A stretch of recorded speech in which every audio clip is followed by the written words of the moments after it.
목사님 안녕하십니까? 네, 안녕하세요. 예, 평화철도 목요 특별대담에 나핵진 목사님을 모셨습니다. 우리 평화철도 공동대표를 맡고 계십니다. 잘 지내십니까? 네, 잘 못 지내고 있습니다. 코로나에는 이상 없지? 네, 코로나 때문에. 예. 요즘 코로나 국난이라고 합니다. 굉장히 국민들이 애를 먹고 있는데 요즘 교회에서는 어떻게 대응하고 있습니까? 교회도 지금 현재 이 코로나가 초기 전파 감염력이 굉장히 강해서 집단적으로 모인 곳에서 이 감염이 일어나기 때문에 지금 교회 현재는 저희 교회 같은 경우도 한 3월 말까지 온라인으로 지금 대체를 했고요. 지금 교회 안에 모이는 그런 것들은 이제 정부의 방역 대책을 하는 가운데서 요즘 이제 사회적 거리두기 또 잠시 멈춤 이런 부분들에 같이 호응을 하면서 어떤 이 코로나를 극복하기 위해서 교회도 사회적인 책임을 다 감당해야 된다 이런 생각을 가지고 지금 진행하는 가운데 있습니다. 굉장히 목사님 교회는 굉장히 잘하고 계시네요. 근데 이제 정광훈 목사네라든지 이런 데는 지금도 예배를 강행하는 것 같은데요. 수천 명을 모아가지고. 이게 뭐 특별한 의도가 있겠죠. 우리가 이 코로나 바이러스라고 하는 것은 이 전염병이라고 하는 것은 오늘만의 문제는 아니잖아요. 우리가 과거 역사 속에 끊임없이 그런 일들은 있어져 왔고요. 그래서 우리가 보면 고전 문학 작품이나 이런 데도 보면 8세기 BC 8세기죠. 호메로스 같은 사람은 일리아스에 그런 전염병에 관한 내용들이 그 속에 들어있고 또 그리스의 비극 작가인 소포클레스도 보면 오이디푸스 왕이라고 하는 그 비극 작품 속에도 역시 전염병에 관한 얘기들이 나와 있는 것을 보게 됩니다.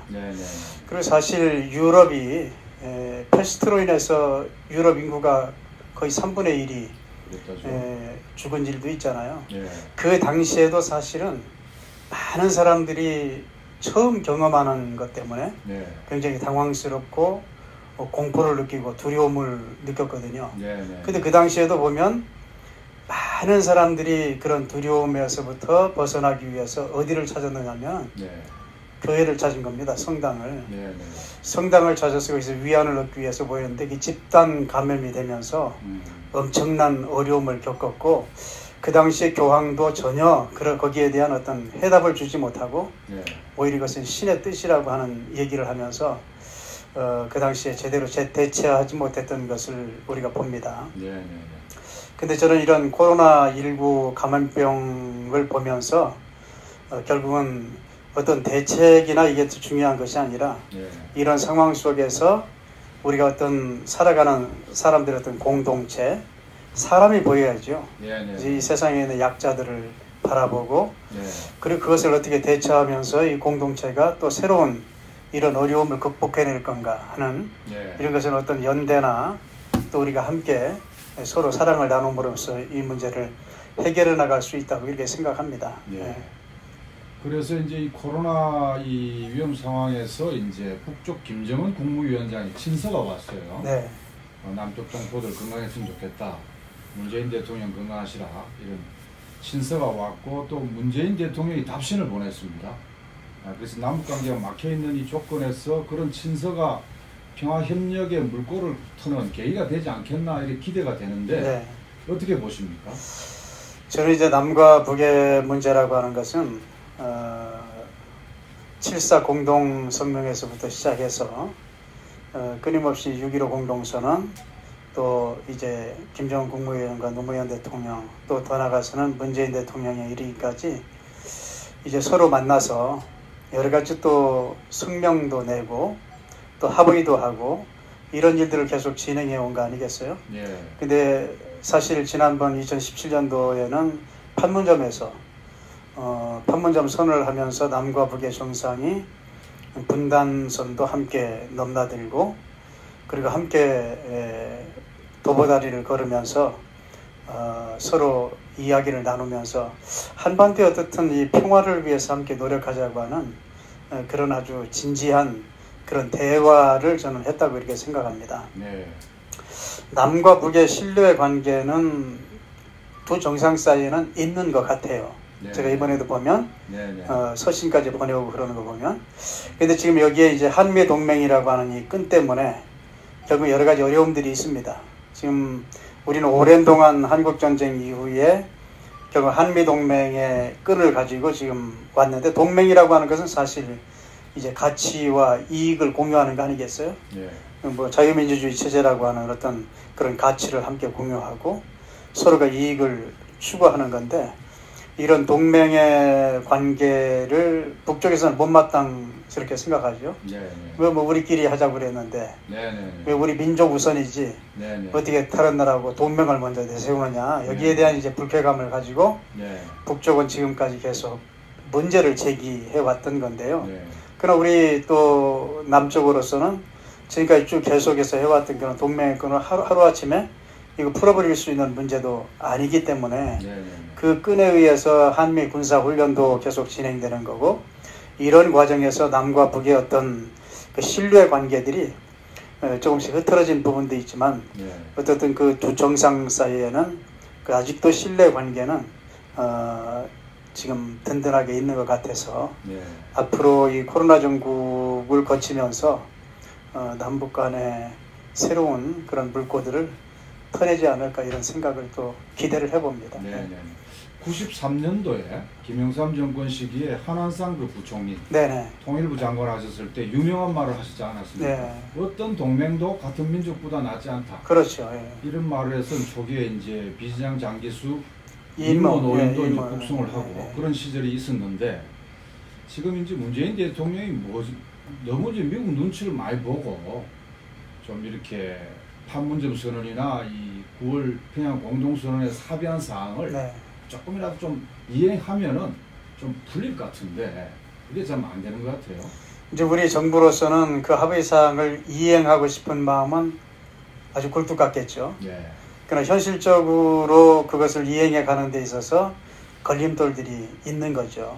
그 부분들은 이제 풀어가야 되는데 어떤 상대가 있는 거 아니겠어요? 그렇죠. 우리가 미국이라고 하는 상대가 있고 한쪽으로는 우리가 북이라고 하는 상대가 있는데, 이 둘 사이에서 정말 외교적으로 또 여러 가지 정치적으로 풀어가야 될 문제들이 있는데, 제가 볼 때는 문재인 대통령도 굉장히 많은 고심을 하지 않을까, 이렇게 생각을 합니다. 그래서 청와대가 이제 좀 입장이 그러면은 여당에서 이 중진들이 또 386 우리 민주화 운동했던 그 국회의원들이 앞장서서 좀 이렇게 쳐주면은 국민 여론을 좋게 만들 수가 있고 정부도 이제 따라서 이렇게 좀 하면 좋겠는데, 여당에서도 가만히 침묵을 지키고 있는 경향이 있어요. 그게 조금 문제인 것 같습니다. 이게 지금 이제 남북의 문제라고 하는 것은 단순히 우리 동족의 문제를 뛰어넘어서 이제 한국 전쟁이라고 하는 어떤 그 트라우마 같은 것들이 우리 민족 내부에는 있고요. 그것은 뭐 남과 북이 공이 양쪽이 많은 희생을 당했기 때문에 똑같은 트라우마가 있을 거라고 생각합니다. 근데 정치인들이야 사실 이런 문제들을 가지고 자꾸 접근하다 보면 결국은 또다시 뭐 빨갱이라든가 이런 어떤 프레임에 씌워지니까 함부로 나서서 말을 하지 못하는 그런 경향들이 있는 건 사실이죠. 아까 정강훈 목사님을 말씀했습니다만은 이제 그 세력만이 아니라 미통당이라고 할까요? 자한당, 좀 수구 보수 세력들은 문재인 이 정부의 이 대북 정책이 실패했다고 낙인 찍는 거를 좋아하고 이걸 총선에서도 이용하려고 그래요. 또 코로나도 제대로 대응하지 못한다, 흠집을 내가지고 이제 총선에 이용을 하고, 이제 이런 상황에서 어제 트럼프 대통령이 뉴스에 이제 이런 얘기를 했어요. 한국이 대응을 참 잘하고 있어가지고 그 규제도 이제 빨리 풀어야 되겠다, 재평가해야 되겠다. 오히려 이제 미국이나 유럽으로 지금 코로나가 또 확산되는 것 같습니다. 그렇습니다. 지금 중국에서 시작됐던 코로나가 이제 우리나라에도 이제 발병이 되고, 그러면서 우리는 상당히 빠르게 이제 대처를 하면서 방역 당국이 굉장히 많은 검진을 통해서 찾아냈잖아요. 찾아내면서 확진자가 굉장히 급속하게 늘어나는 부분은 있었지만 어떤 질병관리본부가 그것을 컨트롤해내는 컨트롤 타워가 그래도 있었고, 또 충분히 이 국민들에게 그것을 하루에 2번씩 계속해서 투명하게 공개하고 또 알려주는 그런 일들을 했죠. 사실 이제 국민들 입장에서 본다고 하면 불확실성 때문에 불안해지는 겁니다. 모르면 그것을 숨긴다거나 아니면 잘못된 정보를 준다거나 하면 국민들이 굉장히 대혼란을 겪을 수 있는데 지금까지 해나온 부분들을 보면 뭐 우리 사재기 하는 것도 없고 우리 국민들이 그런 공개된 그런 정보 속에서 그래도 이 방역당국과 함께 힘을 모아서 잘 해나가는 것 같고요. 일부 또 이런 부분들을 굉장히 비판을 하면서 좀 이게 좀 흐트러지기를 원하는 것도 있는 것 같아요. 뭐 언론이라든가 이런 부분들이. 그러나 지금 현재 평가를 보면은 해외에서는 유럽이라든가 또 아까 얘기한 트럼프 대통령이나 이 모든 해외에서는 오히려 우리 대한민국에서 하고 있는 이 방역 대책을 하나의 기본 모델이 될 수 있고 이것을 우리가 배워야 된다. 이런 얘기들이 단순히 정치인들 속에서만 나오는 게 아니고 그 나라 국민들 사이에서 지금 회자되고 있는 것이 현실이라고 그렇게 생각합니다. 한국의 이제 의료 체계도 잘 돼 있고, 잘 돼 있죠. 보험 체계도 잘 돼 있고, 그래서 세계적으로는 아주 어떤 예방을 잘 하는 것 같습니다. 지금 이제 최근에 개성공단에서 마스크를 생산하자. 거기에 이제 숙련 노동자도 3만여 명이 기다리고 있고, 또 섬유 봉제 업체가 60여 개가 있답니다. 그러면은 이게 남북 이 코로나 방역에도 도움이 되고, 또 그 수출하면은 미국 같은 데서는 사양산업이라 그래가지고 제3세계로 섬유 봉제를 돌렸기 때문에 마스크 생산이 굉장히 부족하답니다. 그럼 개성공단에서 생산하면은 수출돼서 돈도 벌고 어려운 경제도 도움이 되고 또 이제 남북 평화 협력의 이 진전에도 도움이 되지 않겠나. 일석삼조다. 이래서 지금 여당도 오늘 보니까 이제 긍정적으로 검토하는 것 같고 국민 반응이 굉장히 좋습니다. 거기에 대해서 한 말씀 해주시죠. 지금 현재 이제 마스크 문제가 아주 이 코로나 전국에서 가장 핫 이슈가 됐죠. 그러니까 왜냐하면 국민들 한 사람 한 사람이 마스크를 구하기 위해서 줄을 서야 되고 그래서 지금 뭐 마스크가 모자라는 상황 속에서 정부도 오부제를 실시하는 이런 상황까지 지금 가 있는 데 있죠. 그래서 일부에서 이제 개성공단에 70몇 개 봉제 공장이 그 속에 있고 양질의 북쪽에 노동자들이 있고 우리 기업이 들어가서 생산을 하게 되면 그 개성공단 그 전문성을 가진 분들은 얘기하기를 한 2주나 한 3주 정도면은 충분히 가동을 해서 생산을 낼 수 있고 상당히 많은 분량들 뭐 천 마스크라든가 아니면 방호복이라든가 이런 것들을 생산해내서 우리 부족한 부분을 채울 뿐만 아니라 이제 앞으로 이게 확산이 되면서 유럽이라든가 미국이라든가 상당히 모자라게 될 텐데 그런 부분들도 도움을 줄 수 있다라고 하는 평가들이 있거든요. 근데 오늘 여론조사 나온 거 보니까 오히려 모두가 다 찬성해야 될 것 같은데 오히려 부정적으로 보는 사람들이 좀 많은 것 같아요. 약간 많게 나온 것 같은데 아마 그것은 남북관계 현실 속에서 우리 민족 내부에 국민들이 가지고 있는 그런 불안 심리들이 작용하지 않나 이렇게 생각이 되고요. 이건 단순히 마스크 문제뿐만 아니라 개성공단이라고 하는 것은 남과 북이 더불어 함께 살아갈 수 있는 공간을 만들었던 거고 그것이 굉장히 성공적으로 진행해 왔다고 하는 것은 우리가 잘 알고 있지 않습니까? 그래서 이건 정말 외교적으로 이런 시기에 이 코로나 전국을 통해서 좀 풀고 외교적으로 그래서 개성공단이 다시 한번 가동이 되고 그러면서 남북 간의 관계도 이 계기를 통해서 함께 풀어가고 또 북쪽도 이런 문제들이 생겨나지 말라는 법은 없잖아요. 그러면 필요하면 우리 개성공단에서 생산된 물자들을 뭐 지원해 줄 수 있는 그런 상황으로 갈 수 있기 때문에 아마 그런 것까지 우리 정부나 이런 데서는 생각을 하고 있겠죠. 아마 외교적인 뭐 물밑 작업들도 있으리라고 생각합니다. 속히 좀 개성공단이 가동이 되었으면 좋겠습니다. 그동안 기독교계에서 남북 화해 통일 운동을 활발하게 진행해 왔는데요. 대표적인 것을 좀 몇 가지 사례를 섞어서 좀 말씀을 해주시죠. 우리 이제 평화철도라고 하는 것은 결국 지금 분단된 상황을 이제 유라시아로 통하는 이런 열차를 통해서 이것을 함께 뚫어내고, 그리고 우리 민족이 반도라고 하는 분단 사이에서 갇혀있는 그런 고립된 그런 땅이 아니고, 네. 좀 이렇게 철도를 통해서 뚫어내고자 하는 그런 의미를 가지고 있잖아요. 네. 저도 2003년도에 우리 총회 전체 기부회를 할 때 제가 그때 제안한 게 있습니다. 네. 그 제안한 내용이 뭐냐면 민족 혈맥 잇기 운동이에요. 네, 네, 네. 그래서 민족 혈맥 잇기 운동이라고 하는 그 주제로 제안을 했는데, 그때 제가 제안한 것은 뭐냐면 남북에 끊어진 그 철도를 잇기 위해서 우리 7대 종단이 철도 침묵을 헌납하는 운동을 벌이자. 그리고 7대 종단 속에 들어가 있으면 전 국민이 다 들어가는 거 아니겠어요?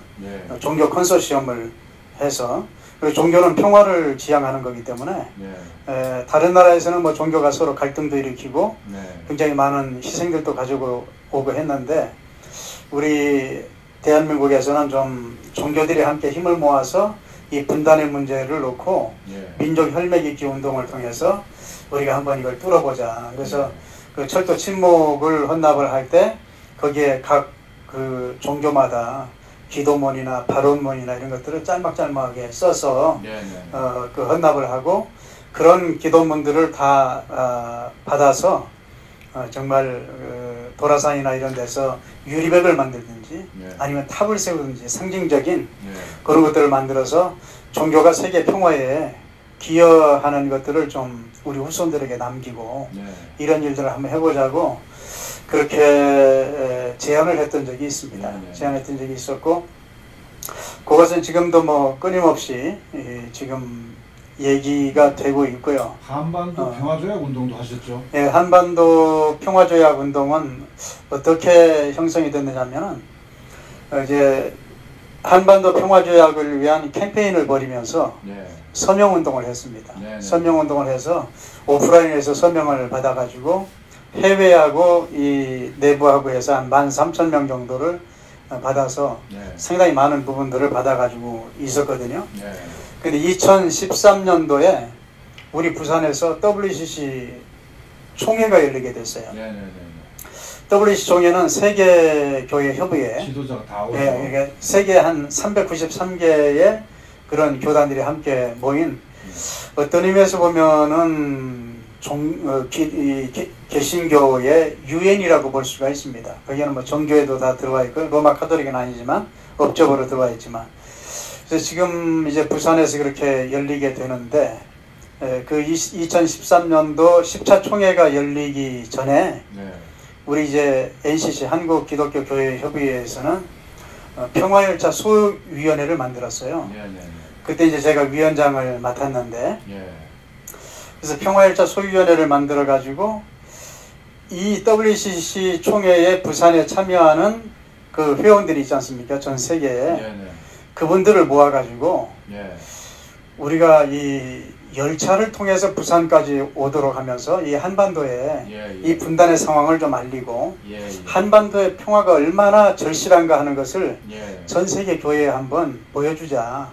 그렇게 해서 이제 소위원회를 만들어서 제가 2012년도에 13년도 10차 총회가 열리기 1년 전에 TV 카메라 방송국 기자하고 일반 기자하고 두 분하고 우리 이제 그 준비팀 3-4명이 함께 이제 그 노선을 이제 오게 되려고 하면은 협의를 해야 되지 않습니까? 그래서 원래는 암스테르담에서부터 시작하려고 하다가 독일의 평화의 상징인 베를린, 베를린에서부터 우리가 출발을 해서 모스크바를 거쳐서 이르크츠크, 그리고 몽골 횡단을 해서 베이징을 거쳐서 단둥을 거쳐서 이제 북쪽을 통과해서 휴전선을 넘어와서 부산까지 기차로 이렇게 내려가자, 이런 계획을 가지고요 이제 시작을 했는데, 우리 이제 답사팀들이 떠나기 전까지 다른 나라들에서 별로 반응이 없어요. 그래도 무조건 가서 협의를 하자 하고 그냥 믿음을 가지고 떠났는데 이제 독일의 베를린에 가서 독일의 에카데라고 하는 독일 개신교 협의회예요. 우리로 말하면 NCC 같은 데죠. 그 대표들하고 함께 논의를 해서 상당히 좋은 반응을 보여주고 협조를 하기로 했고요. 그리고 거기에서 이제 회의를 하고 논의를 하고 있는데 전혀 답이 없던 이제 모스크바에서 러시아 정교회가 이 일을 협의하고 싶다고 그래서 연락이 왔어요. 베를린에 있는 동안. 한국에 있을 때는 연락이 안 왔는데, 그래서 베를린에서 기차를 타고 모스크바를 들어가 가지고 모스크바에 다닐로브 수도원이라고 있어요. 러시아 정교회 굉장히 넓은 그런 수도원인데 그 속에 호텔도 있고 거기 외교부도 있고 다 있습니다. 그 정교회에, 그 정교회의 국제부에 가서 그분들과 함께 논의를 하면서 이제 그 기차도 우리가 이제 확보를 해야 되고 음식 같은 것도 확보를 해야 되고 또 거기서 잠자는 호텔 문제라든가 이런 것들을 같이 협의를 해서 러시아 정교회가 굉장히 적극적으로 협력을 했어요. 그러니까 러시아 정교회는 상당히 힘이 있습니다. 러시아 안에서.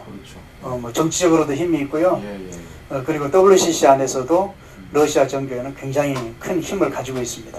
그래서 거기에서 이제 협력을 얻어내고 거기서 이제 이르크츠크를 거쳐서 베이징에 가서 이제 중국의 교회들하고 또 같이 협력하고 이렇게 하면서 이제 답사 과정을 거치면서 전체적인 이제 얼개라든가 이 계획들은 잘 준비를 해가지고요.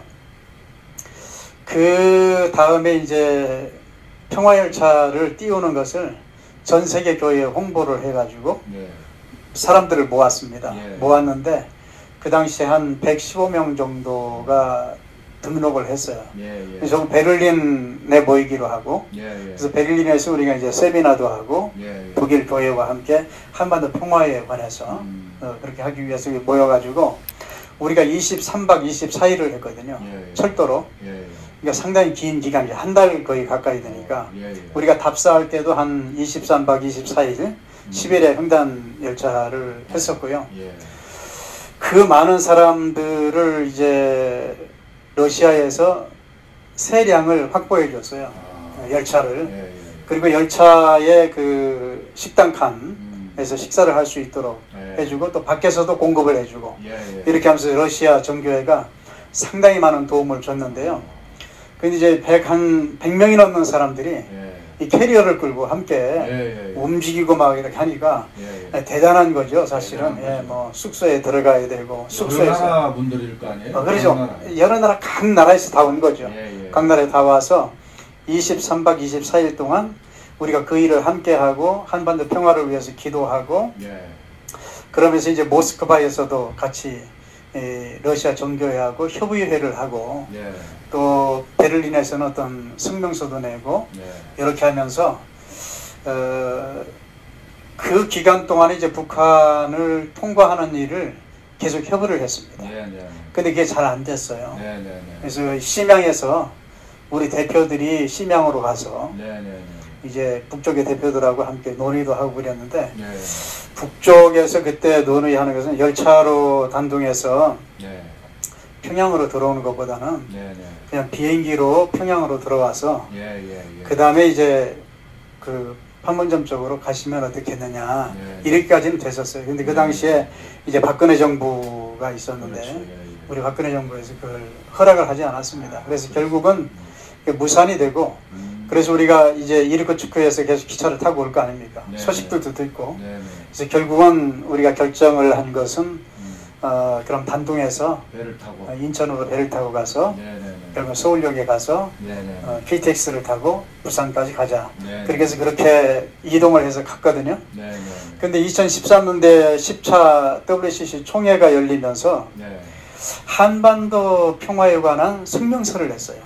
이 총회가 성명서를 내면서 미래에 대한 권고안이 그 속에 들어있는데 그 미래에 대한 권고안 속에 뭘 집어넣느냐면 우리는 한반도 평화협정 캠페인들을 해왔는데 그보다 좀 더 높은 단계인 한반도 이 평화조약 캠페인을 시작한다. 이런 선언을 넣습니다. 근데 이제 WCC 총회는 어떤 성명서나 이런 것들을 내게 되면 그냥 그게 글자로 그냥 끝나는 게 아니고요.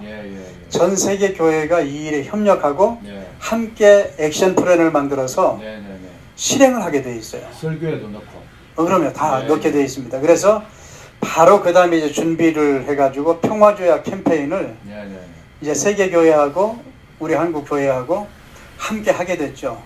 그래서 2016년도에서부터 시작해가지고 4년 동안 이 평화조약 캠페인을 했습니다. 그 첫 해는 미국으로 우리가 대표단들이 갔는데 미국이 이제 LA 공항에서 밴을 한 4대 정도 빌려가지고 미국 도시들을 다 돌면서 2주간 동안 이제 그 미국 중부 또 시카고 거쳐서 워싱턴까지 가서 미국의 이제 국회의원들도 만나고요. 국무성도 방문하고 백악관에도 들어가서 백악관에 이제 그 한반도 안보 보좌관하고 회의도 같이 하고 우리 취지도 얘기하고 우리가 받은 그 평화조약 캠페인 서명한 용지 있지 않습니까? 그것도 다 복사해서 그분들한테 전달을 하고 하는 일들을 이제 미국 쪽을 횡단하면서 하고요. 그 다음 해에는 이제 유럽 지역 캠페인을 했습니다. 그 유럽 지역 캠페인을 하는데 먼저 영국으로 가서 영국의 의회를 만나고 영국의 감리교 총회가 그때 있었는데 그 총회에 가서 우리가 캠페인을 하게 되고 스코틀랜드로 가서 스코틀랜드 장로교는 국교입니다.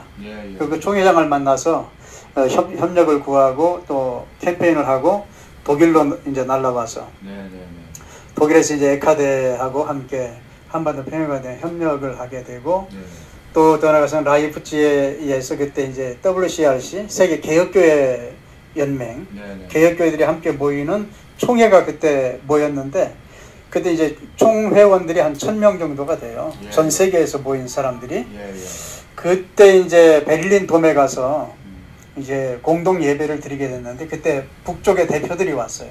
거기에 북쪽의 대표들이 와서 함께 북쪽의 대표들하고 우리 대표들하고 함께 평화조약 캠페인을 하고 우리는 이제 스위스 제네바에 있는 WCC 본부에 캠페인을 하러 우리가 비행기를 타고 떠났는데 그때 이제 문재인 대통령께서 베를린에 그때 오셔가지고 평화협정에 관해서 처음으로 이제 그 국가 수반으로서는 거기에서 이 연설을 하면서 처음 얘기했습니다. 그래서 우리가 넘어오면서 그 제네바에서 아 정말 우리 대통령이 평화협정에 대해서 얘기한 것에 대해서 굉장히 우리가 감동을 받게 되고요.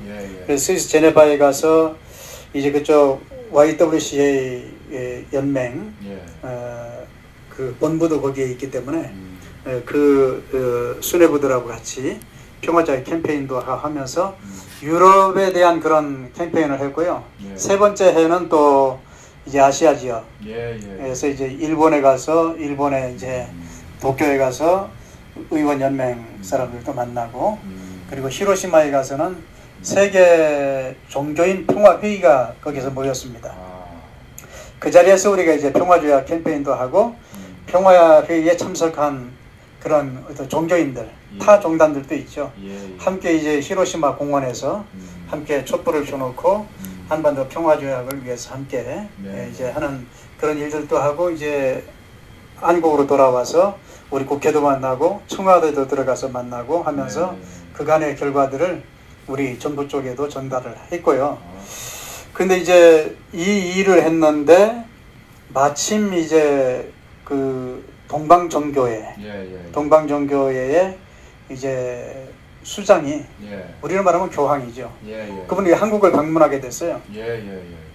근데 이분은 녹색주교시거든요. 굉장히 환경에 대해서 기후변화에 대해서 관심이 많으신 그런 주교이신데 이분이 오셔가지고 우리 한반도의 분단 상황을 생각하면서 강원도 철원에 가서 평화전망대에 가가지고 이 한반도 평화를 위해서 미사를 드렸어요. 미사를 드리면서 정말 한반도가 평화롭게 될 때 자기가 다시 한번 또 오고 싶다고 하는 얘기를 남기면서 그 정교회가 전 세계에 흩어져 있는 교인들이 3억 한 3천 명 정도 되거든요. 굉장히 상당히 큽니다. 우리나라는 작지만은 정교회가 그리스 같은 데는 뭐 정교회가 국교고요. 뭐 러시아 정교회도 대단하고. 근데 이분이 이제 콘스탄티노플에 그 세계 총대 주교청이 있는데 거기에 우리를 초청을 했어요. 우리 세계 정교회가 한반도의 평화 문제를 우리가 관심을 가지고 있고 전 교인들한테 이 사실을 알려서 기도할 수 있도록 하겠다. 그렇게 해서 우리가 작년에는 우리가 러시아 정교회 그리고 이제 콘스탄티노플에 가서 이제 세계 총대주교청 그 총대주교의 집전 아래 우리가 함께 미사도 함께 드리고요. 그리고 더 나가서는 그 터키 지역 안에 있잖아요. 지금 콘스탄티노플은 그 할키 신학원이라고 그 종교의 신학원이 지금 폐쇄당했지만 배 타고 신학원에 가서 우리가 함께 예배도 함께 미사도 함께 드리고 그 다음에 이제 그리스로 가서 그리스 정교회하고 함께 논의를 하면서 이 정교회 부분에게 이제 다 했습니다. 그렇게 하고 지금 이제 올해는 어떤 계획을 가지고 있느냐면은